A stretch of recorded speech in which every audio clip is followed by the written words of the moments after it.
Salut tout le monde, c'est avec plaisir que je me rends sur le plateau de Télé Antilles pour partager des bons moments avec nos invités. Bien sûr, nos invités de marque, des invités que j'invite à venir prendre place sur le plateau pour partager et mieux les connaître et partager aussi, pourquoi pas, notre culture, tout ce qu'ils ont à défendre. Comme vous, si vous avez des choses à partager avec nous, venez frapper à la porte du studio de Télé Antilles. On vous ouvrira bien sûr la porte et nous allons ensemble partager que des bonnes choses. Aujourd'hui, j'ai un invité de marque qui, je vais me faire ce réel plaisir pour vous de lui demander de se présenter.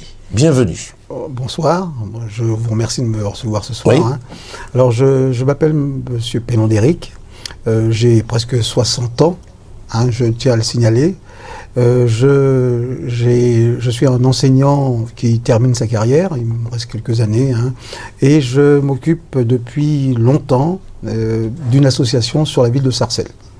Voilà un petit peu, assez résumé, ce que je suis, en tout cas aujourd'hui. Très bien. Ouais. Alors, en tout cas, Monsieur Pélon, doit-on dire Monsieur Pélon ou Éric? Éric. Voilà, on va se mettre à l'aise. Voilà. Éric. En tout cas, Éric, bienvenue sur le plateau de Télé Antilles, où je prends rendez-vous avec tous ceux qui le veulent bien pour venir partager ici de bon vivre, je dirais. Et nous remercions aussi la direction de nous donner la possibilité de nous rencontrer ici et de partager que des bons moments avec les téléspectateurs. Alors en tout cas, Éric, merci d'honorer cette invitation. Donc lorsqu'on parle de Éric, le prénom est Pélon, le nom de famille, on peut dire qu'il est des Antilles. Oui, des Antilles, de la seconde génération, j'aime pas dire ça, mais je suis né en France. D'accord. Donc mes parents sont tous les deux finalement de la Martinique. Oui. Maman était de Marigot et papa également. Ah, voilà. D'accord. Alors ça me rappelle une charmante dame que j'ai reçue ici, qui est aussi du Marigot. D'accord. D'accord. Voilà. Alors même si tu es né ici, Éric, par le plus grand respect que je te dois, bon, on ne voit pas les créoles quand même. Je le comprends. je fais partie de cette génération. J'ai été quelques années auprès de la grand-mère qui nous a pris en charge, moi et mes cousins. Oui.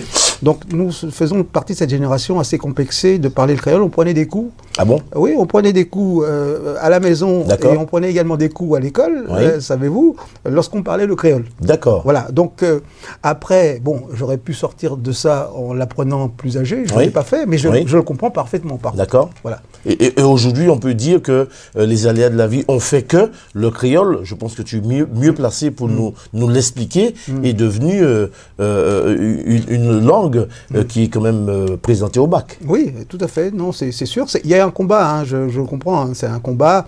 D'autres régions françaises l'ont mené et l'ont obtenu. Donc le créole peut être présenté. D'ailleurs, c'est vrai que c'est une question qui m'interpelle à Sarcelles parce que vu le nombre de compatriotes ultramarins, je ne vois pas beaucoup d'élèves présenter finalement au bac le créole. Ah, peut-être parce qu'il n'y a pas le facteur déclencheur, un professeur qui les incite à... Je suis d'accord avec ça. Oui. Voilà. Il y a d'autres enseignants à Sarcelles dans l'établissement que... Oui, il y en a d'autres enseignants ultramarins. Oui, il y en a quelques-uns. Après, c'est vrai que ce sont des personnes qui sont relativement discrètes, qui font leur carrière et puis qui ne s'occupent pas forcément des élèves dans leur quotidien et puis des combats que l'on peut mener finalement sur des communes de banlieue, comme moi je fais. Voilà. Alors, comment ça peut se passer, un Antillais qui est enseignant dans un établissement en métropole, en France, dans la région parisienne, et qui qui a des collègues antillais? Est-ce que ça vous arrive d'échanger en créole? Non, jamais. Ah bon? Non. C'est une question de fierté ou c'est une question de... Je suis prof, je dois donner l'exemple? C'est une question intéressante. En tout cas, pour ma part, la plupart du temps, on communique en français. Oui. Voilà. Donc, je pense que les collègues doivent peut-être faire la part des choses. Je ne peux pas répondre à leur place. D'accord. Voilà, et donc ils font la part des choses et considèrent que, étant donné que nous sommes sur le territoire de la République française, et que la langue française finalement doit s'imposer. Voilà, donc la langue, le créole, devient forcément une langue privée. D'accord. Donc on ne parle de ça que extérieur au lycée. Parce qu'on est dans un espace de neutralité. Je suppose que c'est ça, je ne sais pas. Alors je ne me permettrai pas de dire, monsieur le professeur, que la discussion risque d'être un peu contradictoire, puisque lorsque j'entends la langue française doit s'imposer, il y a diverses cultures aussi dans la cour de récréation qui échangent, qui parlent selon leur culture, et que ça arrive que vous ne comprenez pas. Oui, non, on est d'accord, mais nous, entre collègues, c'est-à-dire que lorsque vous avez un statut de professeur, j'essaie de comprendre. Hein. C'est pas forcément la réponse que j'aurais faite. J'essaie de comprendre un petit peu, de me mettre un peu à leur place. Et eux, ils parlent parfaitement. D'accord. Voilà. Maintenant, je les ai jamais entendus entre eux. Oui. Parler le créole. D'accord. Donc je suppose que forcément, ça correspond peut-être aussi à... ils se donnent une limite, ils disent voilà, on est enseignant français, donc on n'est pas aux Antilles. Peut-être qu'aux Antilles, les pratiques sont tout à fait différentes. Donc en tout cas, dans la salle des professeurs, je n'ai jamais entendu ces collègues qui sont nés aux Antilles, parlant parfaitement le créole, le parler entre eux. D'accord. Voilà.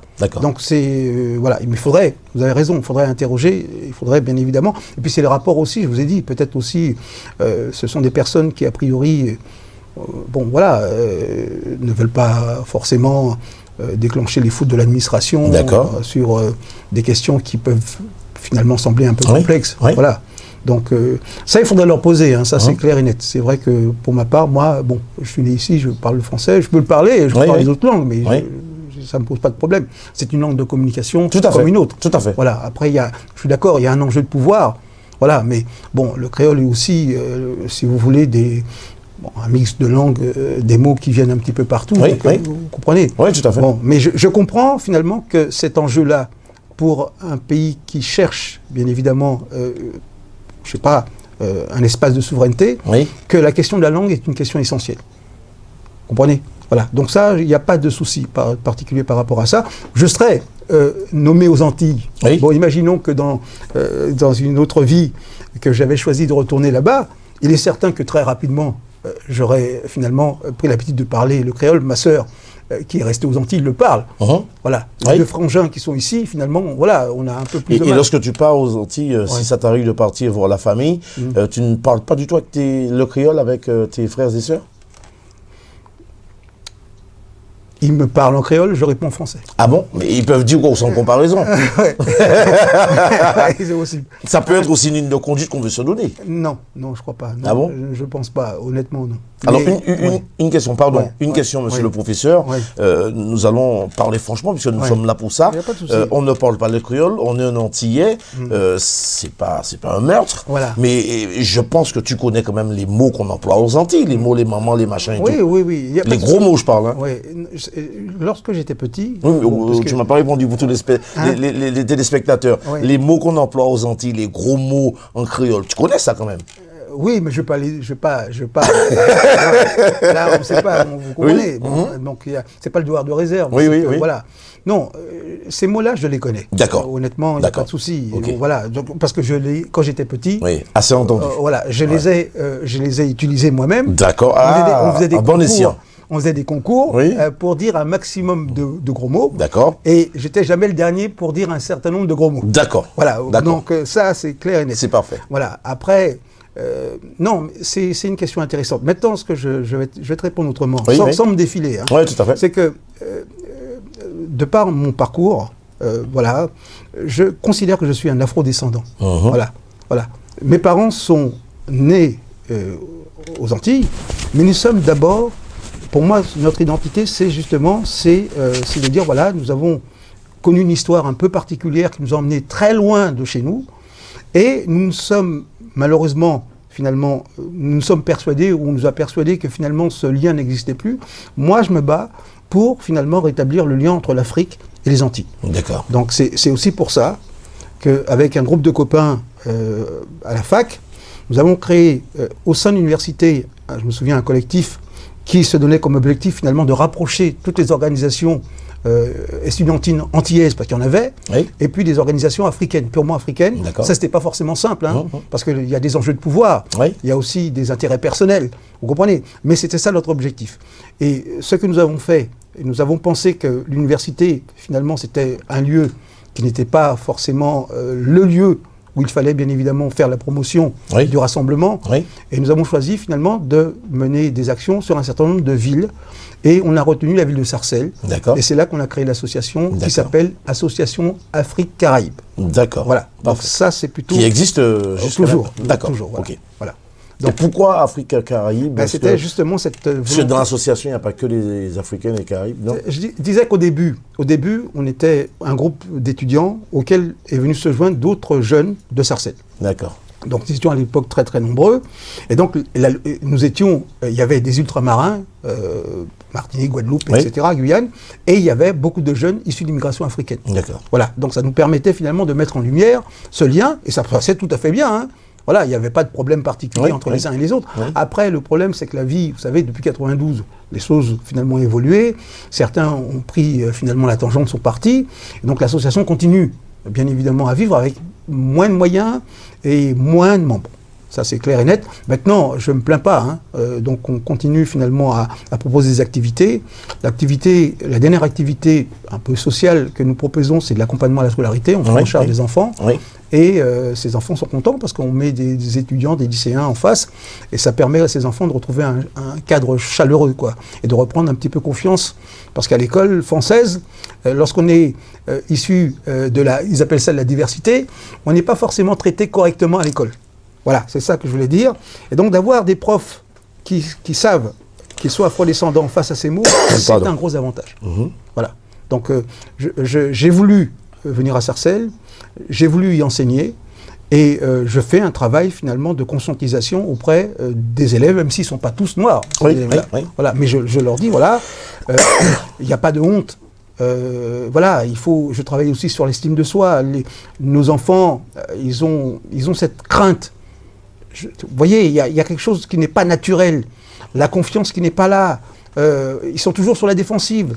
Vous comprenez? Donc on ne peut pas avancer. Donc il y a des choses essentielles que nous travaillons finalement au lycée. Que je travaille moi. Oui, oui, voilà. oui, oui. Parce que les autres collègues s'en foutent. Ils sont simplement de passage, Oui, et après oui. ils vont ailleurs. D'accord. Vous comprenez? Voilà. Alors, en tant que prof, en tant que prof, désolé, excusez-moi, est-ce que tu veux nous parler de ta profession, de quelle matière exactement que tu enseignes à Sarcelles? Alors, la matière, c'est facile, c'est de l'histoire. J'ai toujours été curieux. Donc, à partir de là, des questions, j'en posais tout le temps aux profs qui disaient « Monsieur Pellon, aidez-vous ». Bon, donc, ça m'intéressait. Pardon. L'histoire, la politique m'intéresse. Oui. Il y a des ponts. Vous voyez, Ah, lorsque oui, vous tout à regardez fait. un peu le parcours de certains hommes politiques, ils sont souvent, si vous voulez, des historiens. Voilà. Donc, c'est un chemin qui peut nous emmener là. Alors, Eric, permets-moi de te poser cette question.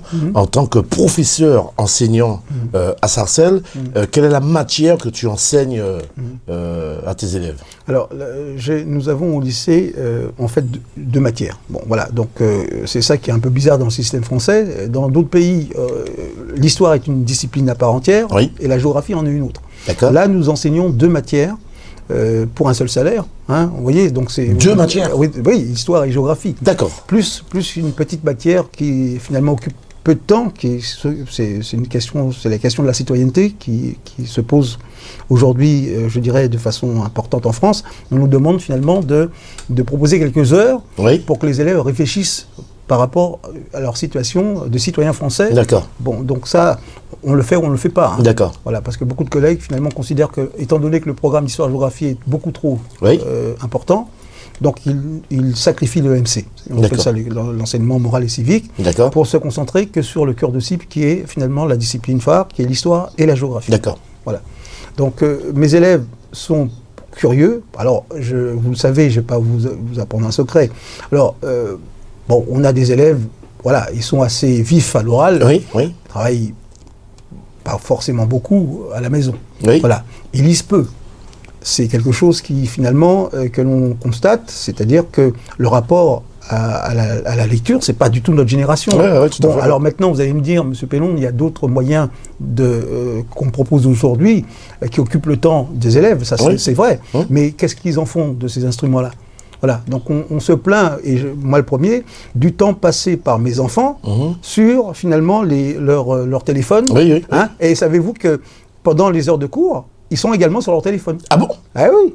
Ah oui, voilà. Je pensais que c'était interdit. Oui, c'est interdit, mais ils sont sur leur téléphone. Ah oui. Ils trouvent le moyen finalement de vous feinter. Ils ont leur téléphone sur leur genou. Ils reçoivent des appels. Ils sont capables de vous dire, si vous n'êtes pas... Bon voilà, ils disent, attendez monsieur, je vais prendre l'appel et après ça je raccroche. Non. Mais oui, je vous dis ça. Alors ce sont nos élèves. Eh bien dis donc. Voilà. Et ce ne sont pas des élèves simplement de Sarcelles, hein. C'est une génération. Voilà. C'est devenu un phénomène générationnel, je pense. Et donc leur portable, si vous voulez, c'est la deuxième ou la troisième main. Voilà. Ils l'ont constamment, finalement, et même en cours. Alors, je vais vous dire et ça ne perd pas le coup pendant que vous êtes en train de... moi, je vais vous dire une chose. J'utilise le portable. Oui. Parce que, vous savez, on a des problèmes, si vous voulez, terrifiants. Par exemple, de matériel de photocopie. Oui. Nous, en ce moment, la grande difficulté, c'est que nos photocopieuses ne fonctionnent pas. D'accord. Et donc, résultat des cours, ce que je fais, honnêtement, je leur demande de prendre des photos sur leur portable et les documents, ils les ont sur le portable. Donc, ils travaillent, je les autorise à prendre le portable pour finalement travailler avec. D'accord. Voilà, pas le choix. D'accord. Parce que les livres, ils les ont pas. Et les photocopies, je ne peux pas leur proposer. Ouais. Donc, vous voyez, donc là, il y a une utilité pédagogique finalement du portable. Oui. Ça peut être intéressant. Après, bien évidemment, le problème, c'est que certains, ils vous disent qu'ils sont sur le document, alors qu'ils sont en train de lire un message qu'ils ont reçu. Vous ne pouvez pas être derrière chacun autre. Voilà. Mais ce que je veux dire, c'est que le portable, ça peut être intéressant, honnêtement. Parce que je l'ai pratiqué, ça fait déjà plusieurs années que je le pratique. Et je vois que c'est bien, je ne fais plus de photocopies, quasiment plus. Vous voyez, c'est une économie quand même. Voilà. Donc après, bon, les collègues ne sont pas forcément d'accord avec ça. Vous voyez, parce que ce sont des moyens qui manquent. Mais je dis que ça fait partie des pratiques nouvelles et qu'il faut bien évidemment utiliser. Hein. Mais il faut que les jeunes qui sont en face de nous soient carrés.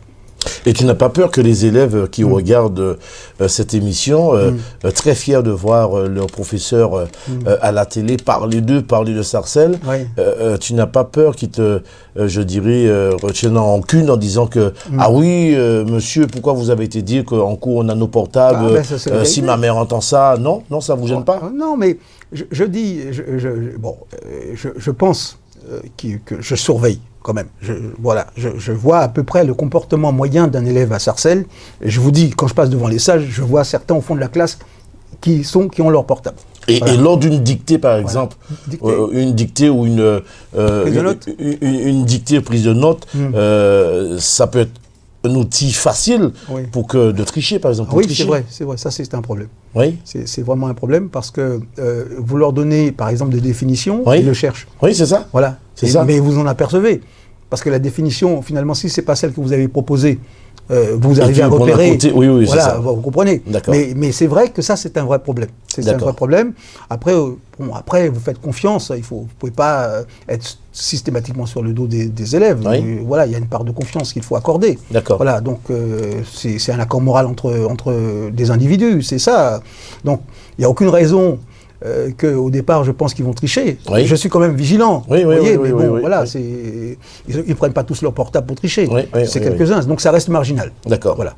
Alors, monsieur Pélonde, Eric, qui est prof d'histoire et de géographie à Sarcelles, est-ce que c'est une mission facile, on s'adapte facilement lorsqu'on est professeur à Sarcelles, un banlieue qui, d'après les ont dit, la jeunesse, les jeunes ne sont pas faciles. Est-ce que ça arrive sur le déroulement de ta carrière? Tu as déjà eu des problèmes de confrontation avec un ou des élèves? Oui. Un collègue qui me dirait qu'il n'a jamais eu de soucis, ça n'existe pas, surtout aujourd'hui. Voilà, donc j'ai une carrière parsemée de petits soucis. Et pourtant je suis censé faire partie de professeurs qui ont de la bouteille, qui sont expérimentés. Savez-vous que lorsque j'étais revenu, j'avais voulu changer d'établissement, j'étais parti de Sarcelles. À ce moment-là, je n'ai pas obtenu l'établissement que je voulais, donc vous savez, vous demandez un établissement, et donc vous mutez, et si vous n'avez pas la mute, et je me suis fait avoir, vous avez les autres vœux que vous faites derrière. Et moi, j'étais persuadé d'avoir le truc, et donc je ne l'ai pas eu. Je me suis retrouvé au collège. Alors je me retrouvais en collège dans une ville qui n'est pas très loin de Paris, et les élèves, je suis resté 3 ans là-bas. Alors j'ai eu des petits malins qui m'ont fabriqué un faux compte Facebook avec 200 jeunes. Non. Oui. Vous comprenez? Oui. Voilà. Donc, ces jeunes font ça, hein. Ah oui? Voilà. Et donc, c'est un des élèves qui est venu me voir, qui m'appréciait, qui est venu me dire, Monsieur Pelon, vous avez un compte Facebook et tous vos amis, ils ont 12 ans. Non. Oui, voilà. Alors, ouais, D'accord. alors, ça, quand je raconte ça, bon, on rigole. Oui. Mais sur le moment, vous comprenez? C'est quand même, c'est grave. C'est grave, Voilà. oui, très grave. Et je vais vous dire une chose. Je vais au commissariat pour porter plainte. Je me suis rendu, ne serait-ce que pour protéger, parce que vous vous rendez compte, voilà, 2 ans... Avec tout ce qui se passe actuellement.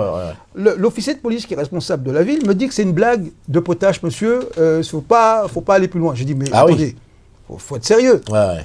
Vous comprenez? Ouais. Voilà, donc j'étais stupéfait par la réaction finalement de l'officier, mais bon, et la principale de... Est-ce qu'il a pris la plainte? Il a pris une main courante. Voilà, c'est une main courante que j'avais fait, mais je peux vous dire que des mains courantes, j'en ai fait quelques-unes. Ah oui? Oui, ben ça paraît étonnant. Et pourtant, je suis censé me retrouver dans ce que je maîtrise, des gens que je connais, des gens que j'apprécie, et pourtant, il y a toujours des soucis avec les jeunes, hein. Oui. Donc voilà.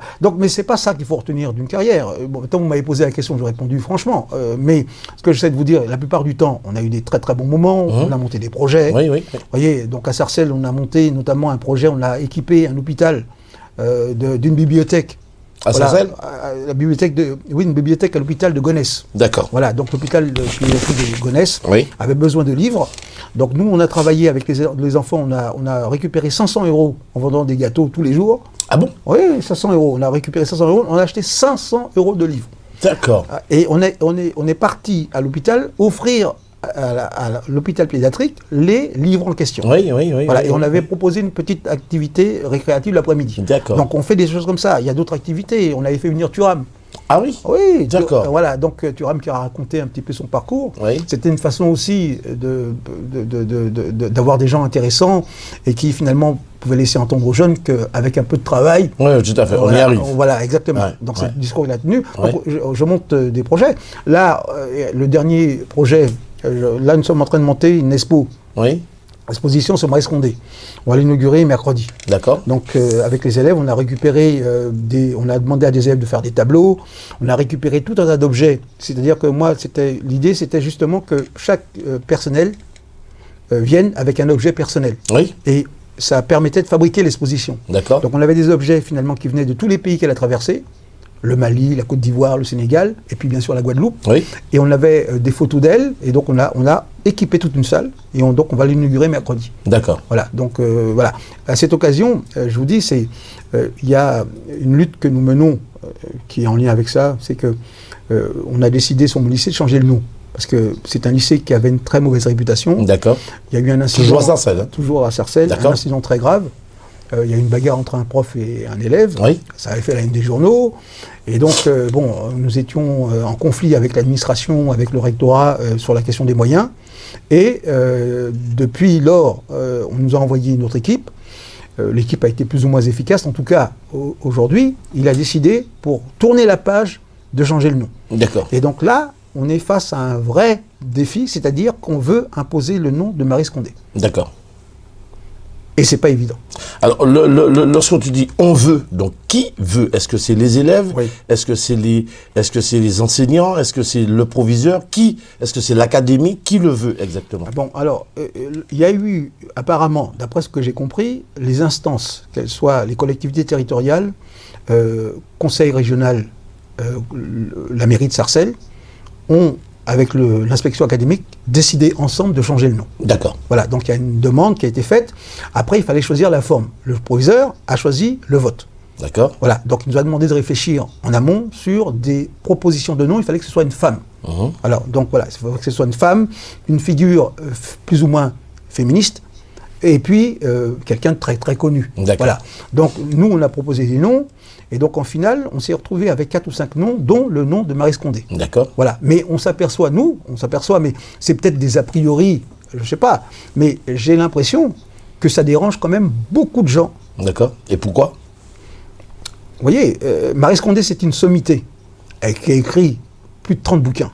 Voilà. Elle est reconnue à l'étranger. Elle a eu un prix Nobel alternatif. Vous voyez? Donc, c'est quelqu'un qui, finalement, aujourd'hui...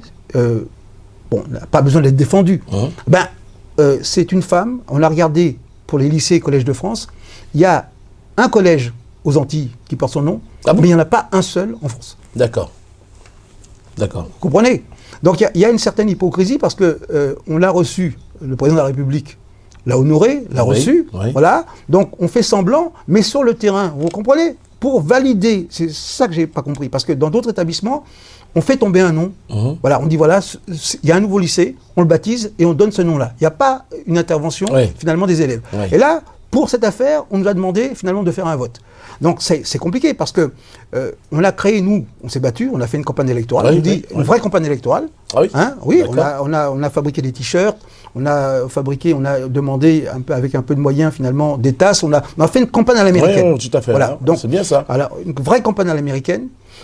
Et puis le proviseur, pour X raisons, a reculé 2 fois le vote. Voilà, une première fois, il nous a sorti que c'était à cause d'Omicron. La deuxième fois, c'était parce qu'il y avait trop de choses à faire. Et là, le vote se fera jeudi. D'accord. Voilà. Donc un vote. Donc on mobilise les élèves. C'est pas forcément simple parce que ça reste des élèves qui a priori sont friables. Hein. On revient de vacances.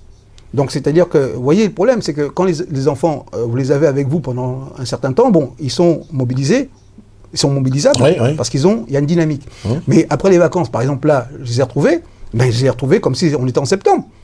Parce que pendant 15 jours, ils n'ont rien foutu.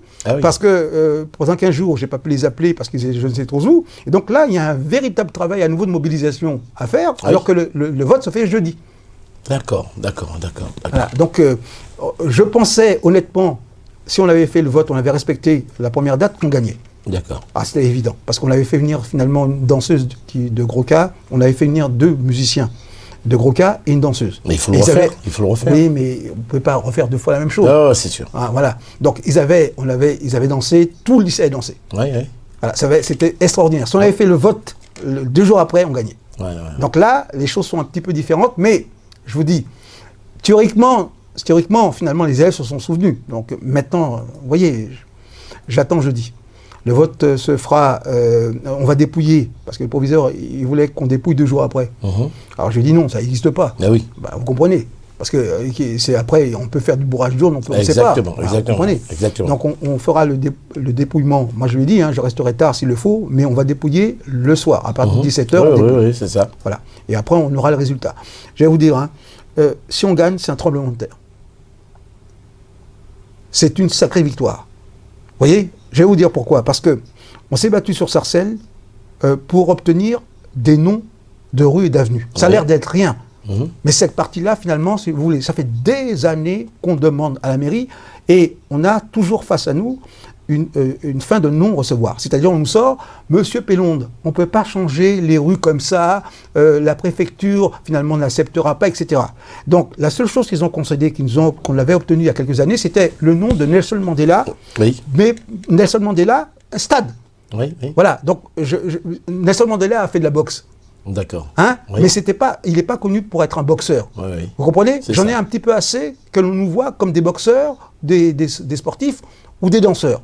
Voilà. Et puis la deuxième chose qui m'avait dérangé, c'était le fait que à chaque fois que l'on demande, on fait cette demande-là, on nous envoie toujours des gens qui sont extérieurs finalement à notre espace historique. Vous comprenez? Donc l'Afrique du Sud, c'est pas, il y a quand même un certain nombre de grandes personnalités ici que l'on peut honorer, comme Maryse Condé. Pourquoi on va chercher Nelson Mandela? Tout à fait. Vous comprenez? Tout à fait. Et là, à nouveau, c'est comme la dame là. Ça n'enlève rien à sa qualité. Je n'ai pas dit ça. Comment elle s'appelle, l'américaine qui a été envoyée au Panthéon. Comment s'appelle-t-elle? Bon, alors, donc cette américaine-là, j'ai rien contre elle. Vous comprenez? Mais il y a d'autres personnalités que j'aurais envoyées au Panthéon. Vous comprenez? Voilà. Donc là, il y a quelque chose qui est très clair. C'est-à-dire que fermer cette porte à ces personnalités-là, c'est une façon pour la France de ne pas rendre compte de son passé. D'accord.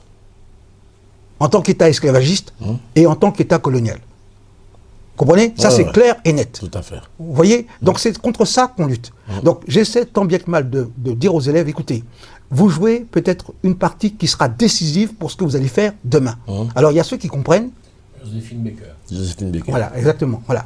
Donc, il y a ceux qui comprennent et puis il y a les autres. Voyez. Et je suis quand même surpris parce que il y a pas mal de gens, des élèves qui sont craintifs, alors que je me bats pour leur moment. Je leur dis, mais vous comprenez, c'est votre maman. Ouais. Pourquoi votre maman n'aurait pas le droit d'avoir finalement son nom au fronton d'un lycée? Vous comprenez, c'est ça qui m'a surpris. Je me suis dit, bon, les Noirs sont majoritaires dans ce lycée. Voilà. Vous comprenez? Je leur ai dit, c'est l'Afrique du Sud. J'avais monté une opération Afrique du Sud. Je dis, voilà, c'est l'Afrique du Sud. Vous êtes majoritaire et finalement, vous êtes une minorité. Alors que si on fait marcher la démocratie, c'est finalement, c'est le nombre. Mais est-ce que ces jeunes-là ont vraiment compris la démarche? Les jeunes n'ont pas d'estime d'eux-mêmes. C'est le problème que j'ai soulevé tout à l'heure. Il y a un problème d'estime. Oui. Voilà. Donc, ils ont honte. Pour eux, si vous voulez, ils ont honte de tout. Voilà. Donc, je leur dis, mais comment voulez-vous avoir honte d'une dame qui a écrit une œuvre monumentale, qui écrit quasiment un bouquin par an. Ouais. Elle a 86 ans, elle a toute sa tête. Elle est simplement, finalement, un petit peu diminuée physiquement. Mais c'est une dame qui est remarquable. Ouais. Alors bien sûr, pour ceux qui prennent l'émission en cours, nous parlons bien de Maryse Condé. Oui. Maryse Condé qui est une grande dame, une figure, qui est aussi d'une manière précise d'origine guadeloupéenne. Oui, c'est la Guadeloupe. Née le 11 février 1937 à Pointe-à-Pitre. Oui, voilà, exactement. Donc c'est une grande dame, honnêtement. Voilà, c'est quelqu'un qui nous dépasse et on souhaiterait lui rendre hommage. Et tous ces jeunes-là du lycée, là où tu travailles, j'espère qu'il y en a au moins quelques-uns qui regardent cette émission qui passe en boucle sur notre télévision de proximité, Télé Antilles, une télévision antillaise. Quel serait ton message pour tous ces jeunes ou ces parents qui regardent cette émission afin de comprendre ta démarche? Je me bats pour eux. Ces enfants doivent se battre pour leurs parents. Voilà. C'est pour la reconnaissance. Ils doivent le faire. Je ne vais pas plus loin que ça. J'essaie de rester au niveau de ces enfants. Je ne vais pas finalement leur faire une litanie de trucs que j'aurais pu faire, si tu veux, dans une conférence. Je dis simplement, regardez Maryse Condé, on a pris des photos d'elle, on a fabriqué finalement un certain nombre de tableaux d'elle avec ses photos à tous les âges. Donc elle est âgée aujourd'hui. Voilà. Elle était un petit peu moins, et j'ai dit aux élèves, regardez la photo de cette femme. C'est la photo de votre maman. Voilà. Donc il y a un lien. C'est un lien familial. On doit défendre sa maman. Je ne vais pas rentrer dans d'autres détails, je dis simplement ça. Il est normal qu'on défende sa mère, qu'on défende son papa. Alors, est-ce qu'on peut dire qu'aujourd'hui, d'après ton message, que tu penses qu'il y a des parents qui ont, en tout respect, en tout honneur, je ne porte aucun mauvais jugement, mais est-ce que tu penses qu'il y a des parents qui, te semblerait-il, qui n'est pas assez informés par rapport à ce sujet? Il y a une dame, je ne vais pas donner son nom. Oui. Bon, parce qu'après, elle va se reconnaître. D'accord. Après ça, bon, voilà. D'accord. C'est une dame qui est sur l'établissement. Elle a une action syndicale. Elle représente les parents. Et c'est une dame à qui je fais le reproche souvent. Je lui dis, madame, je ne comprends pas votre démarche. Lorsque moi j'étais au conseil d'administration, j'allais dans une commission qui était la commission de discipline. Oui. Bon, donc j'allais en commission de discipline et dans quasiment tous les cas, le jeune qui avait déconné, c'était un jeune noir. Bon, alors bien sûr, je ne vais pas les excuser. Vous comprenez, parce que ça peut aller très loin avec eux. Ils font des conneries. Mais je dis, quand je suis là en tant que professeur, je ne me tais pas, je pose des questions. Je dis, pourquoi t'en es arrivé là? Qu'est-ce qui s'est passé avant? Et j'attends, moi, que le représentant des parents, finalement, défende les parents. Défende la pauvre maman qui est dépassée par ce rejeton, qui fait que des conneries. J'attends ça quand même. Et ces personnes-là sont là, elles se taisent. Je dis, mais si vous ne parlez pas, qui va défendre l'enfant? Alors ça m'oblige à moi de sortir de mon rôle, et c'est moi qui vais défendre le gamin. Alors est-ce que ça ne peut pas être aussi vu comme un agacement en se disant que oui, c'est encore mon fils, c'est encore les Noirs, et puis on est puni et pénalisé dès le départ? Possible. Qu'il les renferme, non? C'est possible, mais vous voyez, il faut sortir de ça. Moi je dis très clairement, vous voyez, je suis un idéaliste, c'est clair. Donc c'est pas simplement le fait de ma couleur de la peau qui fait que je vais défendre ces gamins-là. Mais j'ai compris aussi que ce pouvaient être mes enfants. D'accord, c'est ça. Hein, vous comprenez? C'est ça. Il y a un lien. J'ai Voilà. omis, Oui. professeur, de te Oui. poser cette question des enfants. Oui, Oui, combien d'enfants? 2. D'accord.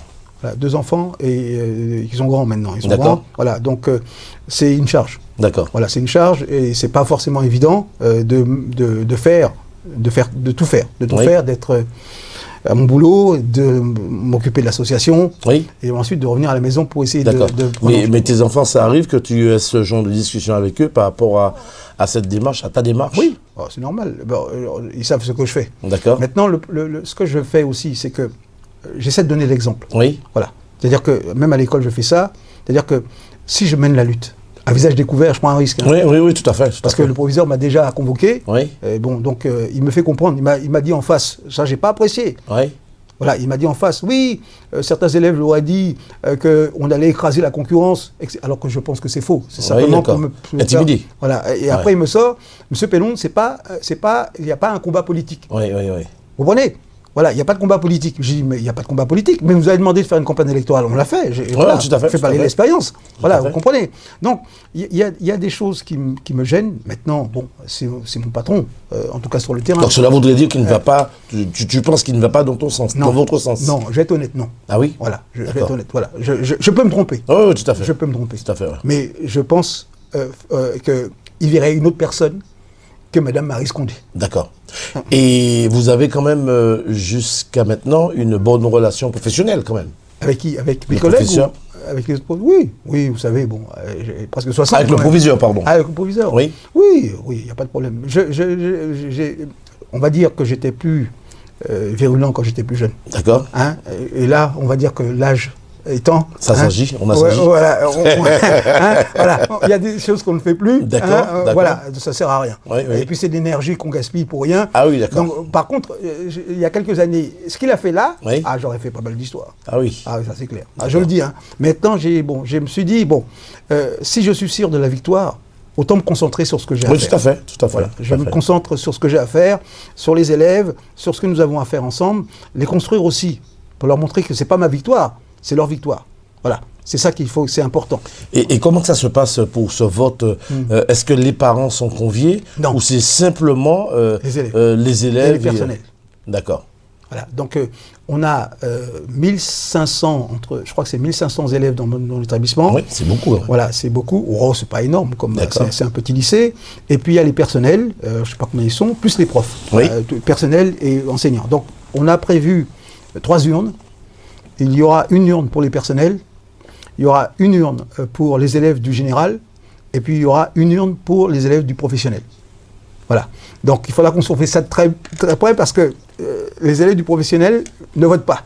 Et je ne voudrais pas me retrouver finalement à dépouiller des gens qui ont mis à la place de ces élèves-là. Ah oui. Vous comprenez? Parce que c'est aussi ça que je crains, moi. D'accord. Et comment ça se passe? Est-ce que l'intéressée, Marie Scondé, est-ce qu'elle est Oui. au courant de cette démarche? Qu'est-ce qu'elle en pense, Alors, si c'est le cas? Il y a, je vous l'ai déjà dit là, un peu en aparté, lorsqu'on a parlé tout à l'heure, Oui. c'est que oui, on fait une émission, France 2 finalement fait une émission, en fait c'est un hommage que France 2 va lui rendre, à partir d'une pièce de théâtre qui a été financée par France Télévisions. D'accord. Alors sur une classe de seconde, donc c'est un peu par hasard qu'est venu se greffer à Oui. ça, l'actualité, c'est-à-dire le changement du nom du lycée. Mais donc, ce qui fait que France 2 vient voir où on en est. Voilà. Alors donc il y a une représentante, mais je ne la connaissais pas, honnêtement je ne la connais pas. Donc on m'a dit que c'était une des patronnes de l'outre-mer à France Télévisions qui était venue. Oui. Donc je l'ai rencontrée, on a parlé, mais je ne savais pas qui c'était cette dame-là. D'accord. C'était une Antillaise. Voilà. Donc elle est venue voir le travail qu'on a fait d'exposition, elle a trouvé ça magnifique. Et donc elle nous a dit qu'elle suivra quand même l'élection. Voilà. Donc je lui ai dit, il y a une élection, donc pour lui dire, bon, voilà, si vous suivez l'élection, peut-être que ça se passera peut-être plus correctement, Tout j'en à sais fait, rien. tout Voilà. à fait, ouais. Vous comprenez? Donc ils doivent venir jeudi. Pour ça, et on va voir un petit peu ce que ça va donner. En tout cas, ils viendront filmer l'exposition. D'accord. C'est une super expo. D'accord. Alors, puisqu'on parle de cette personne qui fera le déplacement pour venir filmer cette exposition, est-ce que d'autres télévisions, comme Téléanti, peut être conviée pour filmer, faire un reportage sur cette démarche. Le proviseur a mis, c'est-à-dire que quand j'avais vu venir un copain, un journaliste, mais il n'était pas venu en tant que journaliste, il était venu simplement en tant que spécialiste du Maurice Condé. Oui. Donc il m'a dit que pour les journalistes, c'est-à-dire qu'au vu de tout ce qui s'est passé, à Sarcelles, en tout cas dans ce lycée, il ne veut plus d'histoire. C'est-à-dire qu'avant, on appelait, on avait TF1, toutes les chaînes de télévision qui étaient venues après l'incident. Donc lui, il souhaite qu'on utilise la procédure normale, c'est-à-dire qu'on lui fasse part de la venue, et c'est lui qui décide. D'accord. En appelant, bien évidemment, sa direction. Voilà, c'est ce qui nous a sorti. D'accord. Voilà, donc après, mais je ne peux pas venir, par exemple, aujourd'hui, ce que je faisais avant. Voilà, on venait avec une journaliste, voilà. Donc il veut, si c'est un média, il veut être tenu au courant avant, il prend la décision après avoir consulté finalement les instances. La hiérarchie, Voilà, exactement, c'est ça, pas de risque. C'est un genre de filtre. Oui, ben, je sais pas, voilà. Moi c'est la première fois que j'entends ça, mais bon. Alors c'est vrai qu'on parle, nous avons parlé depuis un moment de ce lycée, est-ce qu'on peut avoir beaucoup plus de précision, c'est pas une obligation, mais concernant le lycée, le nom du lycée, où ça se retrouve exactement? Voilà. Alors on a 2 lycées à Sarcelles, c'est quelque chose qu'on peut ne pas comprendre, mais ces lycées avaient des vocations différentes. On avait un grand lycée qui est plutôt bien reconnu, qui a une bonne réputation, qui est un lycée qui s'appelle Jean-Jacques Rousseau, et il y a du général et du technologique, mais c'est du tertiaire. Voilà. Et puis on avait un autre lycée qui a été finalement construit en face. Alors donc les 2 lycées sont face à face, qui est beaucoup plus petit, mais qui était un lycée qui était finalement un lycée technologique, mais plutôt, on va dire, industriel. Voilà, c'était ça. Donc on avait 2 types de publics qui étaient totalement différents. Donc pendant très très longtemps, on recevait dans ce lycée où je suis là, à la Tourelle, on recevait plutôt des élèves qui étaient bac pro, voilà, qui avaient choisi le BEP à l'époque, bac pro, et puis ils faisaient ensuite après ça un BTS, voilà. Et puis on avait, je crois qu'il y avait à l'époque des CAP, donc c'était plutôt ce type de public-là qu'on avait dans notre lycée, et puis on a décidé de faire de ces lycées un 2e lycée général. D'accord. Donc il fait que ça a permis de dispatcher soit à Rousseau, soit à la Tourelle, finalement, les élèves. Alors, ce que je sais, c'est que les parents, finalement, ont toujours dans la tête que le lycée La Tourelle, finalement, est moins bien que Rousseau, et qui fait que les parents se plaignent souvent, lorsqu'ils reçoivent leur affectation, ils se disent nous, on a demandé Rousseau, pourquoi on va à La Tourelle ? Il y a toujours, si vous voulez, ce problème. Voilà. Donc, après, je vous dis, ça se passe tout à fait correctement, hein. Mais Rousseau a une meilleure réputation.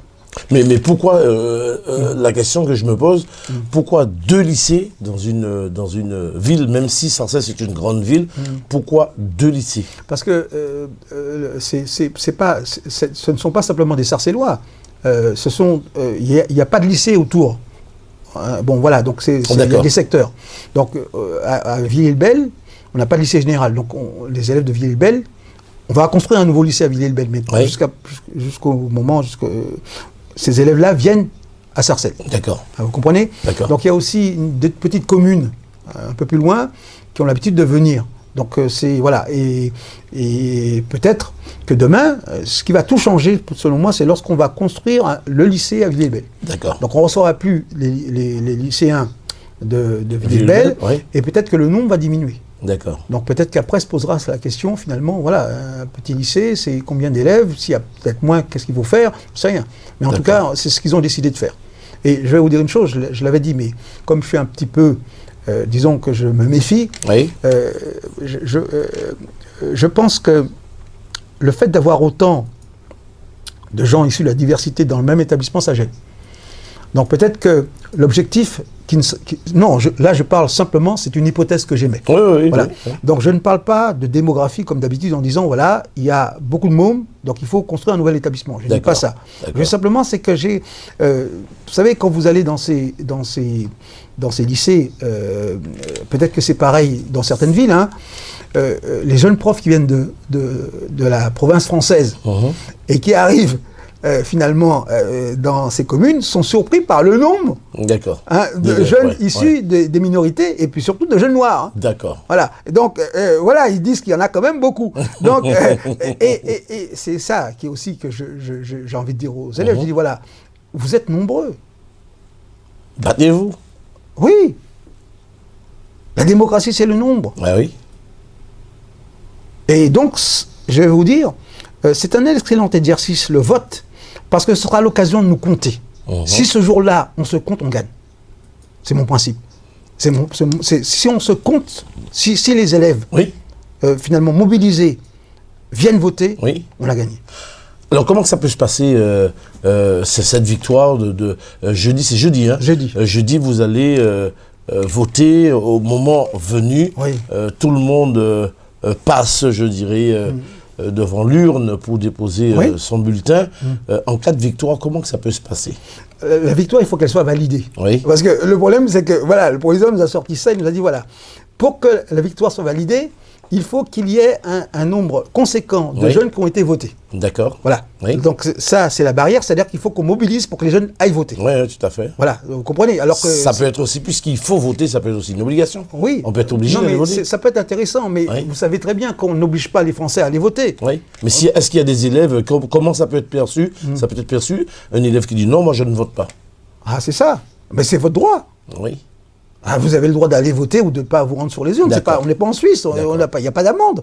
Donc ça aussi, c'est quelque chose que je n'arrive pas à comprendre. Mais bon, il nous a dit que c'était ça qu'on lui avait demandé. On lui a dit, voilà, il a une feuille de route. Pour que le non soit légitimé, il faut qu'un maximum d'élèves, finalement, aient été votés. Même s'ils n'ont pas tous voté pour cette personne, ils aient été votés. Oh, tout à fait. Voilà, donc c'est ça. Donc on se bat pour que Maryse Condé l'emporte. Et on se bat pour mobiliser, pour obliger les jeunes à aller voter. D'accord. Alors, qu'est-ce que vous gagnez, cher professeur, en faisant cette démarche, puisque c'est de l'énergie que vous dépensez, c'est aussi... vous êtes investi aussi physiquement. Qu'est-ce que vous avez à gagner dans tout cela? Comme les élèves, un sentiment de fierté. On l'estime aussi. Je l'ai dit que c'était le combat de nos vies. C'est de la dignité. Est-ce que ça peut être aussi vu comme une revanche au niveau de notre culture pour qu'on soit reconnu? Il n'y a pas de revanche. Les hommes doivent se battre. Je veux dire, voilà, donc je vous ai dit, donc c'est le combat de nos vies. On se bat pour être reconnus comme étant finalement des Français à part entière. Voilà. Donc ce combat-là, par les urnes, nous permet finalement d'être comme les autres des Français à part entière. En tout cas, c'est... Alors, je vous dis, les jeunes, bien évidemment, ils n'ont pas 60 ans. Ils ont 15, 16, 17 ans. Donc voilà, donc c'est-à-dire qu'ils m'écoutent, ils sont d'accord avec moi. Mais je sais très bien qu'il leur faudra peut-être du temps pour vraiment comprendre ce que je leur ai dit. Voilà, ils me font confiance. C'est-à-dire que j'ai l'impression que c'est une relation de confiance qu'ils ont avec moi. Ils disent, si M. Pénon se bat et qu'on le voit s'acharner, c'est qu'il y a des raisons de penser qu'il faut qu'on fasse comme lui. Donc je sais que c'est par rapport à moi. Maintenant, je leur dis, peut-être que demain ils comprendront. C'est pas moi à qui il faut rendre hommage. C'est leur mère, c'est leur histoire. C'est le fait qu'ils soient... Voilà, c'est ça que je leur dis. Mais ça, ils le comprendront demain. Est-ce que demain, ça ne peut pas être aussi trop tard pour eux? Non, parce que vous savez, une victoire, c'est comme un échec. L'échec, vous avez du mal à le digérer. La victoire, si vous voulez, vous allez la digérer, mais peut-être qu'à un moment donné, vous allez vous en servir. C'est pas tout de suite. Voilà. C'est une victoire. Pour moi, c'est une sacrée victoire. Parce qu'elle ouvre, je l'ai dit, combien de maires qui ont ma couleur de peau en région parisienne? Voilà. Combien de rues avec des personnalités qui ont ma couleur de peau? À Sarcelles, à Gonesse, à Villiers-Belle. Vous comprenez? Là, c'est quelque chose qui, bien évidemment, c'est pour ça qu'ils veulent nous coincer. On ouvre une porte. Et ils le savent. Ils savent que d'une certaine façon, à partir du moment où cette porte est ouverte, ils vont dire, d'autres vont dire, bon, ben, s'ils ont obtenu, on peut obtenir. Donc c'est pour ça que je pense, je suis pas un complotiste. Mais je ne suis pas un gamin. Vous comprenez? Quand vous êtes face à moi et que vous m'empêchez d'avancer, je vous dis, vous m'empêchez d'avancer, monsieur. Avec diplomatie, bien sûr. Oui, voilà. Donc, voilà. Mais c'est ça que je vois. Alors, est-ce qu'il y a d'autres professeurs de cette même culture, avec la connaissance, bien sûr, ils ont peur. Qui militent avec toi, qui sont sous cette même longueur d'onde, qui avance avec toi, qui mène le combat avec toi? Là on a créé un comité. Il y a 15 gosses dans ce comité. Il y a une autre dame qui est une technicienne qui travaille dans l'établissement, voilà, qui a pris un risque parce que au départ, elle me disait, mais est-ce que ça va pas porter préjudice, on va pas me faire chier, etc., etc. Donc, j'ai rassuré. Maintenant, j'en sais rien. Tu comprends? Parce que moi, je prends les risques. Un risque, oui, tout à fait, voilà, donc j'ai décidé, point. Mais ce que je dis, c'est qu'il y a des gamins, on est quelques enseignants. Alors, le problème, si vous voulez, c'est qu'il y a pas mal d'enseignants qui seraient d'accord. Là, ils disent que c'est un combat qui est juste, vous vous battez pour la justice, on est d'accord. Mais ils ne veulent pas se montrer. Maintenant, je vous dis, ce que je regrette, moi, c'est que les personnes qui sont antillaises, afro-descendantes antillaises, qui sont dans l'établissement, qui sont titulaires, parce qu'on a quand même quelques profs qui sont contractuels. Donc ceux-là, ils ont peur, c'est normal. Voilà, ben oui, si vous faites le con, vous luttez contre le proviseur, à la fin de l'année, il vous dit, bon, ben, je vous reprends pas. Après, il va vous dire, ah, c'est pas moi, ça, c'est le rectorat. Vous comprenez? Donc ces personnes me disent, écoute, Eric, on peut pas, bon, on est d'accord pour aller voter, mais on va pas aller plus loin.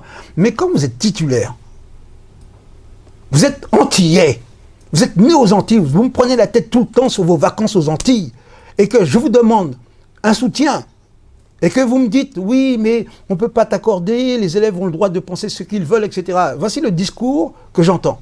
Et ce n'est pas le premier, hein. C'est toute une génération de jeunes collègues qui se partent des Antilles, qui arrivent ici, et ici, ils font rien. Et ils font rien. Attends, qu'ils fassent rien pour ces jeunes-là, je peux comprendre. Mais qu'ils fassent rien au nom de la Guadeloupe, la Martinique, je ne comprends pas. Et ça fait partie, ce sont des cadres. Une organisation a besoin de cadres. Oui, tout à fait. Vous comprenez? Tout à fait. Voilà, ces gens-là, de bons leaders aussi. Hein. Oui, mais qu'est-ce qu'ils font? Ils passent leur temps, ils attendent d'avoir les points pour peut-être repartir aux Antilles, ou pas repartir du tout, ils vont dans le sud de la France. Tout à fait. Et ils servent à quoi? Vous comprenez? Et ils sont nés, ils ont une légitimité que j'ai pas. Alors, est-ce que tu penses aujourd'hui d'être seul, de mener un combat seul pour un peuple? Écoute, je vais te dire une chose, tu vois. Bon, avant, ça m'emmerdait. Je parle comme ça, tu vois, parce que là, je suis un peu plus énervé. Ça m'embêtait. Oui. Maintenant, ça m'embête plus. Ça se comprend aussi. Oui, ça m'embête plus. Oui. Voilà, je fais ce que j'ai à faire. Oui. C'est tout. Sans rien attendre au retour. Que je sois seul ou pas, change rien. Oui. L'homme doit faire ce qu'il a à faire. D'accord. Donc, moi, c'est ce que je dis aux jeunes. Si je dois passer là tout seul, je passe là tout seul. D'accord. C'est tout, c'est simple. Tu vois? Donc, à partir de là, des jeunes me disent, bon, monsieur, vous ne serez pas tout seul, on sera là. Elle dit ça? Oui, non, oui, mais c'est un petit groupe. Hein. Oui, d'accord. Vous comprenez? C'est toujours pareil, il y a toujours des jeunes qui, ils me disent, bon, monsieur, on est d'accord, à 100% avec vous, on est derrière vous. Mais lorsqu'ils le veulent, ils veulent aussi. Voilà, oui, exactement. Voilà. Mais le problème, c'est qu'on n'est pas nombreux, et les autres, si vous voulez, disent, oui, c'est un extrémiste. D'accord. Voilà. Mais parmi des gens de Sarcelles aussi, ils me disent ça. D'accord. Voilà. Moi, j'ai aidé leurs enfants. Hein. Je continue à dire, je fais du social à Sarcelles. Et pourtant, je suis vu comme un extrémiste. Quand tu as un problème, tu viens me voir. Et c'est mal extrémiste. Vous comprenez? C'est ça que je ne comprends pas ici. Tu vois, moi, je suis né en France. Je n'ai pas peur d'eux. Tu vois, je n'ai pas peur d'eux. C'est tout. Tu vois, et tu as vu l'âge que j'ai. Il ne faut quand même pas exagérer. Je veux dire, on ne peut pas avoir peur à 60 ans. Il y a des gens qui ne comprennent pas. Alors, je leur dis, mais attendez, vous avez 60 ans? Alors, juste une chose, une très bonne question que j'ai voulu poser tout à l'heure. En tant que professeur, travaillant dans un milieu avec, je dirais, beaucoup de cultures confondues, est-ce que ça t'est déjà arrivé d'avoir des problèmes avec des élèves et arriver aux mains? Bah, dans le lycée, dans le collège, le fameux collège dont je t'ai parlé, là, oui. D'accord. Voilà, donc... mais c'était des enfants petits, voilà. Donc, bon, faut pas le faire, hein, ça. Oui. Faut pas le faire. Bon, mais j'étais tellement énervé ce jour-là que je me suis levé. Une bonne claque. J'ai pris l'enfant et je l'ai poussé. Oui. Voilà. Bon, je l'ai poussé. Après, ça fait des histoires. Hein. Oui, c'est sûr. Parce qu'après ça, ce qui s'est passé après, c'est qu'il y avait trois grands frères qui m'attendaient. Ah oui? Voilà. D'accord, il ne savait pas que tu étais un bon boxeur. non, mais voilà. Donc, c'est le genre de choses qui peuvent arriver. Mais c'est une erreur. Alors, la question suivante, c'est-à-dire que je parle de ma génération. Lorsque j'étais au collège, au Marigot, je salue quand même les professeurs, comme M. Marceau Chéry, que je salue et que je remercie quand même beaucoup, puisque ça permet de recadrer les élèves. D'accord? À cette époque-là, les professeurs... Même si j'étais le plus sage de l'école, à cette époque-là, les professeurs, ils avaient toujours une règle ou un petit bâton bambou. Et dès lors que ça n'allait pas, les élèves passaient à la casserole. Et les parents encourageaient les professeurs à corriger l'enfant s'il ne comprenait pas. Et je pense que ça a fait quand même du bien à quand même pas mal. Bon, je ne peux pas dire que ça m'a fait du bien, puisque je ne suis pas reparti avec un bac, mais quand même, je pense, sur le plan professionnel, je me suis rattrapé. Mais je remercie quand même ces professeurs. Aujourd'hui, ça a beaucoup changé, puisque les professeurs n'ont pas le droit de toucher les élèves. Donc, comment fais-tu, dans une situation comme ça, Se calmer, rester zen devant les élèves qui sont quand même 16 ans, 15-16 ans, qui ont quand même une bonne compulence et puis qui répondent aussi aux professeurs. Comment ça se passe? Je vais répondre. Je dis qu'au lycée, on a la chance d'avoir des gens un peu plus matures. Oui. Voilà. C'est au collège. Oui. Le maillon faible du système scolaire français, c'est le collège. Voilà. En tout cas, le collège que nous avons en banlieue. Voilà. C'est pas toujours le cas. Hein. Voilà. Mais quand j'étais au collège, là, je suis revenu 3 ans au collège.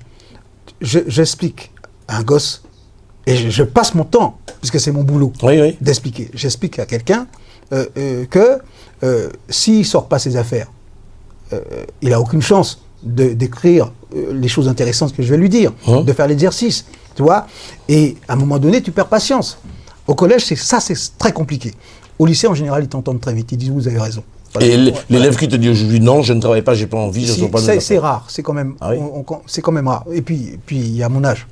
Voilà, donc j'ai peut-être la figure du père maintenant, presque du grand-père face à eux. Donc il y a le respect. On sent que c'est derrière le monsieur Pélon, toi, il me respecte. D'accord. Voilà, donc je joue sur ça, mon expérience et puis mon âge et plein de choses. Et puis c'est vrai que par rapport à la neutralité des collègues, moi je suis plutôt le papa. Voilà. Je tiens un rôle de père. D'accord. Je le dis honnêtement hein, auprès des élèves parce que beaucoup d'entre eux, finalement, sont avec la maman. Vous savez, c'est toujours pareil, il y a des divorces, il y a des choses qui sont compliquées, complexes, etc.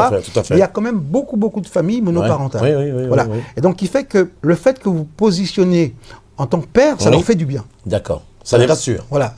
Donc le père, c'est ce monsieur qui t'a stoppé. Et qui représente l'autorité. Voilà, exactement. Donc sans nier l'autorité qui est bien évidemment l'autorité de la maman. Mais je dis que le fait de me positionner comme ça m'a permis quand même pas mal de fois de solutionner un certain nombre de problèmes que je rencontrais. Et tu vois, et ce que je dis aussi, c'est que ça c'est un problème quand même. L'absence de l'homme, l'absence à la maison, au foyer. Du papa. Écoute, ça je sais que là, quand je dis ça, les gens vont me tomber dessus. En disant simplement que c'est l'homme qui s'est sauvé avec une femme. Oui, d'accord, ok. Voilà, tu comprends que c'est lui qui a déconné et que finalement c'est tiré. Ça, je suis d'accord. Oui. Mais ce que je dis, c'est que tu vois, ces jeunes-là ont un sentiment d'insécurité. Tu vois, dans ma classe, ils l'ont pas, ce sentiment d'insécurité. Parce que je leur dis, je suis là, j'assume mes responsabilités. Voilà. Et je leur dis aussi une chose, par rapport à Maryse Condé, c'est papa qui assume ses responsabilités vis-à-vis finalement de sa maman. Oui. D'accord. Vous comprenez? C'est ça que je leur dis. Je leur dis voilà. Donc dans ma classe, je suis le papa. Je leur dis voilà, mais j'assume. J'essaie de vous aider, j'essaie de vous faire comprendre quelque chose. Voilà. Alors que beaucoup de ces enfants, si vous voulez, il y a un maman qui fait un travail monumental. Tout à fait. Il n'y a pas de problème, tu vois. Mais on a l'impression qu'il y a quelque chose qui manque. Qu'est-ce qui manque? L'équilibre. Oui. Voilà. Et qu'est-ce qui donne l'équilibre? Voilà. Et ça, c'est aussi ça. On doit réfléchir. On doit quand même réfléchir. On est dans des sociétés où justement, tu vois, parce que on a choisi des figures féminines. On a dit, voilà, l'émancipation des femmes, c'est bien évidemment aujourd'hui la grande demande sociétale. Tu vois. Mais je dis, faut pas que ça se fasse au détriment des hommes. Surtout nous, surtout dans notre histoire. Nous avons été victimes finalement justement dans l'esclavage de situations où la mère finalement faisait des gosses et ces gosses étaient vendus. Il n'y avait pas de papa. Le papa était géniteur. Tu vois, c'était voilà. Donc voilà. À cette époque-là, c'était aussi un peu forcé. Hein. Oui, voilà. Mais il n'y avait pas de papa. Oui. La mère devait jouer, tu vois, le rôle de papa et de maman. Oui, tout à fait. C'est potomitant. Oui. Voilà. Mais il existe aussi aujourd'hui des pères qui vivent seuls avec les enfants aussi, qui élèvent leur enfant seuls. Non, mais c'est vrai. Arrive. Mais c'est pas si courant que ça. Oui, tout à fait. C'est pas si courant que ça. Mais regarde le nombre de femmes qui vivent seules avec leurs enfants. Et c'est devenu quasiment systématique. Et c'est-à-dire que quand ils se retrouvent face à un père comme moi, là, en face d'eux, ils sont surpris. Même les filles. Parce que pour eux, le modèle, c'est maman et les enfants. Et donc, je leur dis non. Le modèle, c'est papa, maman et les enfants. Oui, tout à fait. Et même à la limite, les grands-parents, les cousins, tout ça, c'est ça la famille. C'est la communauté qu'il faut refabriquer. Et c'est ce qui nous manque aux Antilles. Tu vois, tu vois, c'est ça. Parce que le frère est l'ennemi du frère. Tu sais, nègre contre nègre. Oui. Tu vois, tu as vu mon accent. On pas les gars, quand même. Voilà, je connais quelques trucs. Mais ce que je te dis, c'est que tu vois, ça, c'est pas normal. Dans d'autres communautés, c'est pas comme ça. Alors, une question, Oui. puisque je vais rentrer dans vraiment, juste avec une question dans le cœur de ce problème, surtout ce que tu viens d'évoquer, nègre contre nègre. Monsieur Pélonde, Oui. Professeur d'histoire au lycée de Sarcelles. Citoyen. Oui. Citoyen Est-ce français. que, pour toi, tu ressens une certaine solidarité entre les élèves? Plus ou moins les Domiens, je parle. Domiens, tu parles Oui. pas des afro-descendants ou des gens d'origine africaine. Tous ceux qui sont dans ce lycée, surtout dans ta classe, là où tu enseignes, est-ce que tu ressens chez eux une certaine solidarité? Bah, moi, je t'ai un peu répondu tout à l'heure. Hein. Il n'y a pas de solidarité entre nous, adultes. D'accord. Voilà. Tu vois, c'est cet exemple-là qu'il faut donner. Moi, je suis solidaire. Oui. J'ai toujours été. Et pourquoi tu penses que les autres ne le sont pas? Ah, C'est un constat, ben, ou- j'ai demandé de l'aide. Ah, J'ai demandé justement qu'on me soutienne. J'ai pas obtenu. alors ça peut faire aussi, je pense que tu as connu notre regretté et très cher disparu, un grand monsieur de chez nous, ce serait regrettable de ne pas connaître ce monsieur, Eugène Mona, Oui, Mona, oui. qui a demandé de l'aide au peuple, qui n'a pas eu l'aide qu'il attendait et qui aujourd'hui il est honoré un peu partout. Oui. Oui, Là aussi on peut parler de solidarité. Oui, mais je sais pas, tu vois, ça paraît évident pour certains d'être solidaire, Oui. mais ça paraît pas évident. Oui. Je vais pas juger. Bon, voilà, surtout D'accord. à mon âge, je veux pas. Alors voilà. d'une manière concrète, qu'est-ce que tu attends aujourd'hui de ces élèves dans cet établissement? Qu'on soit bien compris sur le sujet. Sur quoi? Sur le vote, voilà. le vote en Qu'on essayant. gagne, voilà. Voilà. Voilà, c'est tout. Voilà. Qu'on gagne. Alors, l'idéal, ce serait qu'on gagne largement. Oui. Voilà. Parce que là, je suis certain que cette victoire-là servira l'estime et ces élèves vont grandir d'un coup. D'accord. C'est ça que je veux. D'accord. Et leurs parents vont grandir également d'un coup. Vous comprenez? Les voisins, pareil. Vous comprenez? Ça change tout. C'est cette mécanique-là que je veux casser. Alors, est-ce que dans le lycée, il y a des délégués de classe? Les Oui. délégués peuvent éventuellement parler aux autres, Oui. leur faire expliquer, Oui. faire le suivi par rapport à cette vote que vous attendez tant. Oui, mais il y a des opérations de désinformation menées Oui. par les autres personnes. Bon, voilà, donc il y a un flux. Alors, comment voulez-vous qu'on nous croie? Parce que nous, on pense que finalement, nous sommes faibles. Comprenez? Nous sommes majoritaires dans un établissement et pourtant, nous n'avons aucun pouvoir. D'accord. Non, aucun pouvoir de décision. Oui, tout à fait, ouais. C'est ça. Donc les élèves te disent, mais attendez, monsieur Pélon, vous dites que le nombre, c'est le pouvoir. Regardez un petit peu la situation des nôtres sur le lycée. Le nombre de gamins qu'on fout à la porte, qu'est-ce qu'on met à la porte pour Ouais. cette discipline? C'est que des gens qui sont afro-descendants ou africaines. Ah bon? Oui, quasiment. Ben, ça dépend de la situation. Non, mais c'est quand même quelque chose qui est révélateur pour moi. D'accord. Voilà. Si vous êtes puissant, Mais on ne met ça- pas vos enfants à la porte. Mais ça, vous ne parlez pas au grand jour, ça reste Oui, interne. oui. Je vais vous dire, des conneries, Tous les enfants. en font. Oui. Voilà. Mais les seuls qui payent, ce sont nos enfants. Oui. Vous comprenez? Mais C'est ça que je dénonce. Je ressens chez toi, cher professeur, une rage de vaincre, d'avoir envie de faire comprendre aux autres Oui. votre détermination. Et tu n'as pas peur demain que d'autres professeurs, puisque notre télévision, heureusement que notre télévision Télé Antilles est très regardée, et tu n'as pas peur que demain, qu'on vienne te voir, te dire oui, mais bon, tu as été sur la télé, tu as dit ci, tu as dit ça, tu n'as pas peur des représailles. Bon, Quelle il n'y a représailles? pas de lieu, il n'y a pas de raison. Oui. Mais, On n'est pas dans un pays démocratique. Oui. On n'a pas le droit. On n'a pas le droit à l'opinion libre. On n'a pas le droit. Est-ce qu'on accepte aussi ici la vérité en face? Oui, mais c'est pas. C'est la mienne. Oui. Bon, ça peut les rassurer. D'accord. Ce n'est que ma vérité. Mhm. Hein, donc le fruit finalement de ce que j'ai fait Oui. et de ce que je considère. Oui. Voilà. Donc, Comme me disait Jean-François Saint-Louis, pour le citer, on peut aussi, c'est ta vérité, mais on peut ne pas être d'accord. oui. Qu'on soit pas d'accord.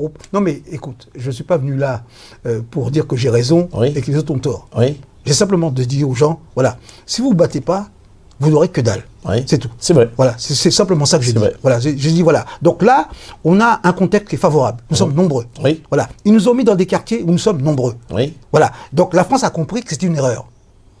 C'est tout. Voilà, c'est ça. Et est-ce que Donc, les élèves ont compris ça? Mais je Est-ce que sais- tu leur as fait comprendre ça? J'essaie de faire comprendre Oui. qu'il y a des rapports de force. Je ne suis pas pour les rapports de force. Nous sommes sur un territoire républicain où, normalement, c'est écrit dans la Constitution française, les Français sont égaux en droit. Oui. Voilà. Et donc, on doit pouvoir régler ça par la culture du débat. Mais je m'aperçois que c'est plus difficile. C'est plus difficile d'avoir un vrai débat équilibré lorsqu'on vient. Vraiment, voilà. Donc, c'est ça que je dis. Ouais. Donc, si on veut que je ne parle pas fort, que j'accepte d'écouter, que je ne crie pas au complot, il faut qu'on me donne des signes. Oui. Vous comprenez? Et j'ai l'impression qu'on ne me les donne pas. D'accord. Donc, qu'est-ce que je dois faire? Je dois me taire. Accepter finalement la place qu'on m'a laissée, c'est-à-dire qu'on t'a dit, voilà, ta place est là-bas, tu restes là-bas, c'est tout. Vous comprenez? Donc ça, c'est pas pour moi. J'ai pas d'ambition personnelle. Tout à fait. Je pense simplement aux autres. Je dis à ces enfants qu'ils doivent grandir. Ils doivent grandir et s'épanouir. Voilà. Ils doivent prendre la place qu'ils méritent d'avoir. Mais certains de nos jeunes sont brillants. Vous voyez, c'est ça. Et je vais vous dire une chose. Je vais loin, hein.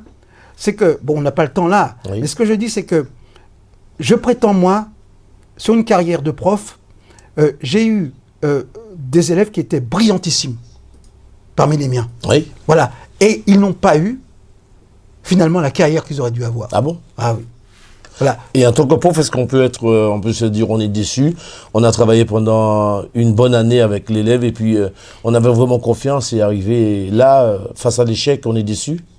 Du moins, bon, moi j'ai fait ce que je pouvais. Oui. Voilà. Après, il n'y a pas que, je suis pas tout seul. Voilà, il y a un contexte familial, il y a aussi finalement vous savez très bien, le contexte social. Il y a plein de choses qui interviennent pour. Bon, mais ce que je dis, c'est que je vais être direct là sur ça. Oui.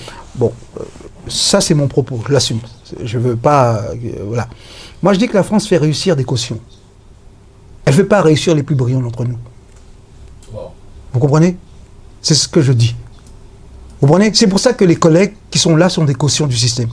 C'est une grosse responsabilité de dire des choses comme ça. Ce que je dis simplement, je le dis ça. Je dis simplement, c'est que, tu vois, quand on me demande de choisir quelqu'un pour mettre à la place du maire, alors moi je vais choisir un type intègre. Je vais choisir un type qui finalement n'aura pas peur, qui va défendre. Mais ce n'est pas celui-là qui sera choisi. Pourquoi? J'ai plein d'exemples, je ne vais pas rentrer parce qu'on va... voilà, mais j'ai plein d'exemples. Il y a le profil aussi qui peut... Non, il n'y a pas le profil. Moi, je sais que, par exemple, avec mon profil, ce serait difficile de faire carrière, honnêtement. Parce que je ne suis pas le genre de type à qui tu demandes de t'asseoir là et puis de faire ce qu'on t'a dit. Ça, ce n'est pas mon genre. Oui. C'est pas mon genre du tout. Ça fait que forcément, tu dis, voilà, c'est pour avoir un emmerdement avec quelqu'un comme ça qui obéit pas, qui va le faire à sa façon, tu vas me mettre là, je vais dire, bon, mais c'est pas ça le problème, pour moi, le problème, c'est ça. Tu vois? Donc, ce que je vois parmi tout un tas de gens qui sont dans la fonction publique, je vois des gens qui font carrière. Et je vais te dire, c'est moins ta compétence que ton profil, finalement, qu'on a choisi. Quelqu'un qui ne va pas remettre en cause le système. Ça paraît logique, tu vas me dire, mais ça c'est normal. Tout à fait. Mais c'est pas cette personne que j'aurais pris moi si j'étais finalement décideur. Un bon défenseur. Voilà, tu comprends? Voilà. Donc il fait que quand on voit par exemple arriver une cohorte de gens, on a gueulé sur la question du racisme en disant voilà pourquoi finalement on a peu de gens à tel endroit, à tel endroit. Ils nous les envoient. Mais la situation ne change pas, puisque ce sont des cautions. Tu comprends? Oui, tout à fait. Voilà le problème. Tu vas prendre quelqu'un qui va te déranger. C'est pas la culture française, ça. Peut-être que dans le milieu anglo-saxon, on prendra quelqu'un qui va déranger, mais qui est efficace. Là, c'est sûr, c'est sûr. Tu vois, ici, on ne cherche pas l'efficacité. Celui qui exécute et qui fait son travail sans histoire. Exactement. Voilà. On est tranquille, tout se passe bien. Voilà, exactement. Voilà. Pas des fortes têtes. Voilà, exactement. Je ne suis pas une forte tête. Je suis simplement, je demande finalement que l'on me considère comme un homme, comme les autres. Et dans la logique des choses. Voilà, exactement. Je ne demande pas plus, mais je ne demande pas moins. Mais monsieur le professeur Eric, tu es quand même quelqu'un d'après ce que constate, de très caractériel quand même. Non, je parle simplement avec... On m'a dit ça, mais j'ai mal pris d'ailleurs. On m'a dit que je parlais avec le cœur. Non, c'est que, bien sûr, il y a l'existence, il y a des choses qui se sont passées dans ma jeunesse qui ne me plaisent pas, que j'ai peut-être pas digérées, qui font que je parle comme ça. Mais je dis, j'ai quand même réfléchi, j'ai analysé la situation. Oui. C'est le fruit de mon analyse. Même si on a l'impression que c'est le cœur qui parle, mais c'est ma tête qui contrôle mes paroles. Oui. Tu vois? En tout cas, je pense que c'est quand même bien d'être franc et d'être vraiment déterminé par rapport à l'action qu'on amène pour essayer de faire son possible pour... Ça doit changer. Il faut absolument, mais c'est pour ça que c'est compliqué. Parce que bon, voilà, moi je dis ça aux jeunes. Sur tous les jeunes qui sont proches du comité, je sais que j'en ai pas convaincu beaucoup. Certains le font par mimétisme. D'autres finalement le font, bon, ou le font pas, ou le feront pas, je sais pas. Donc c'est un petit groupe. Mais bon, voilà, j'ai dit à ce petit groupe, j'ai appris une chose. Au départ, je pensais qu'on pouvait rassembler. Je me suis rendu compte que c'est compliqué, surtout chez nous, avec toute cette histoire un petit peu complexe. Il était très très compliqué de rassembler. Mais je dis une chose, si tu veux, un homme peut être aussi fort qu'une armée. Tout à fait. Voilà. Tu vois, tu comprends ? On a quand même l'exemple avec quand même pas mal. Voilà. Il faut assumer ses responsabilités. Oui. Ça, c'est fondamental. Je ne fais pas autre chose qu'essayer d'assumer mes responsabilités là où je travaille. Voilà. Je ne vais pas te dire que c'est mal ou bien. Je pense qu'un homme digne doit assumer ses responsabilités. Oui, tout à fait. Tu comprends ? Oui. Donc c'est ça que je fais. Tu vois, le reste, si tu veux, je m'en occupe pas. D'accord. Après, les autres vont s'en occuper pour moi. Oui, oui, c'est sûr. Ça, c'est clair. Ils sont ma carrière, ils se sont occupés de moi. Ouais. Ils se sont occupés de moi, mais ça ne fait rien. Ouais. Eh bien, en tout cas, monsieur le professeur Éric Pénonde, je suis quand même très content. J'espère que cette victoire, vous allez ensemble pouvoir embrasser cette victoire. Je le souhaite de tout cœur. Je le souhaite de tout cœur, puisque même si je ne travaille pas à vos côtés, mais c'est aussi un combat, je dirais indirectement, qui me concerne. Et puis j'espère que nous allons pouvoir voir affiché sur cet établissement le nom de notre sœur, de cette grande dame qui a œuvré pour nous, pour le peuple. Donc je parle bien de Maryse Condé, qui est aussi une bonne militante, qui a quand même fait beaucoup de choses, qui a été aussi récompensée pour son travail de multiples fois. En tout cas, merci du combat que tu mènes. Et puis, je suis aussi content, ça a été aussi le but de ma démarche auprès de toi, mon invitation, puisque tu es aussi un Domien, un Antillais, professeur d'histoire et de géographie dans un lycée à Sarcelles. Je pense que ça peut être aussi donner un très bon exemple aux autres de se découvrir, parce qu'il y a quand même aussi beaucoup d'enseignants antillais, qu'on puisse le dire, qu'on ne voit pas, qui ne feront peut-être pas cette même démarche que toi. Je pense que c'est un exemple très courageux. En tout cas, je te remercie beaucoup.